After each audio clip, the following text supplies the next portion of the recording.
एक question confirm होता है मेजरिंग इंस्ट्रूमेंट से। कौन कौन से मेजरिंग इंस्ट्रूमेंट है? मीटर स्केल पढ़ेंगे अपन, वर्नियर कैलिपर पढ़ेंगे और स्क्रू गेज पढ़ेंगे। ठीक है, सबसे पहले लिस्ट काउंट पता होना चाहिए। क्वेश्चन में अगर नहीं दिया हो तो आप ये लिस्ट काउंट यूज करेंगे, वरना लिस्ट काउंट का वर्नियर कैलिपर स्क्रू गेज इनके लिए फॉर्मूला भी होता है, उससे भी आप निकाल पाओगे। ठीक है, तो जैसी कंडीशन हो उस कंडीशन से आप लिस्ट काउंट यूज करेंगे फॉर्मूला में। मीटर स्केल के लिए 1 mm होता है जनरली, वर्नियर कैलिपर्स का जनरली 0.1 mm होता है और स्क्रू गेज के लिए 0.01 mm होता है लिस्ट काउंट। ये देख लो, इसको सेंटीमीटर मीटर इनमें आप कन्वर्ट कर सकते हैं। ठीक है, अब बात करते हैं वर्नियर कैलिपर्स के फॉर्मूले की। जो वर्नियर कैलिपर है उसमें आप लिस्ट काउंट कैसे निकालोगे?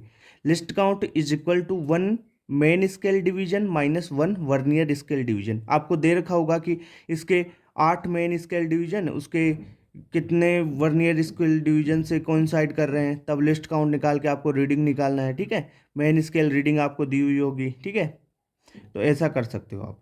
अगर देखो क्वेश्चन में जीरो एरर दिया हुआ हो तो आप जो फॉर्मूला है ना उसमें से जीरो एरर माइनस करोगे। क्लियर बात? अगर नहीं दिया हुआ है जीरो एरर तो कोई दिक्कत नहीं, छोड़ दो। तो रीडिंग क्या हो जाएगी वर्नियर कैलिपर्स की?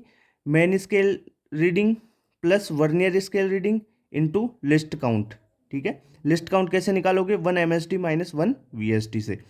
अब बात करें स्क्रू गेज की, तो स्क्रू गेज के इंपॉर्टेंट और कुछ फॉर्मूले हैं। देखो इसमें आपको सबसे पहले पिच का पता होना चाहिए, तब आप लिस्ट काउंट निकाल पाओगे। तो पिच क्या होता है? Distance move by circular scale in 1 rotation, उसे बोलते हैं। यानी सर्कुलर स्केल एक रोटेशन में कितना डिस्टेंस आगे जाएगा उसे बोलते हैं पिच। और लिस्ट काउंट कैसे निकालोगे? Least count is equal to pitch बटा नंबर ऑफ सर्कुलर डिवीजन। ठीक है, यानी पिच कितनी दे रखी है आपको क्वेश्चन में, बटा सर्कुलर डिवीजन कर दोगे तो आपको आ जाएगा लिस्ट काउंट।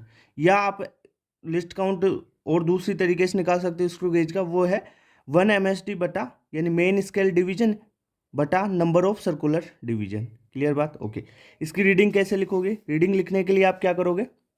वही रीडिंग बराबर main scale reading plus CSR यानी circular scale reading into list count minus zero error. Zero error हो तो माइनस कर दो, नहीं हो तो कोई दिक्कत नहीं है। ठीक है, छोड़ दो। अब देखो कहाँ पर इसमें स्क्रू गेज में पॉजिटिव जीरो एरर होगा, कहाँ पर नेगेटिव जीरो एरर होगा, उसकी बात कर लेते हैं।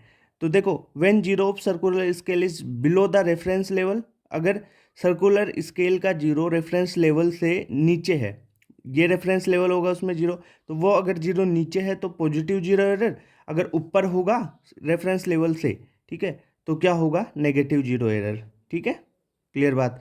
तो ये देख लो, देखो रीडिंग का फॉर्मूला देखो, main scale plus circular scale into list count, ये जीरो एरर नहीं हो तो। और देखो इसमें भी देखो main scale plus vernier scale, देखो यहाँ पर अपन ने क्या किया, जो स्क्रू गेज है उसमें सर्कुलर स्केल रीडिंग ले ली और यहाँ पर वर्नियर स्केल रीडिंग ले ली, बस।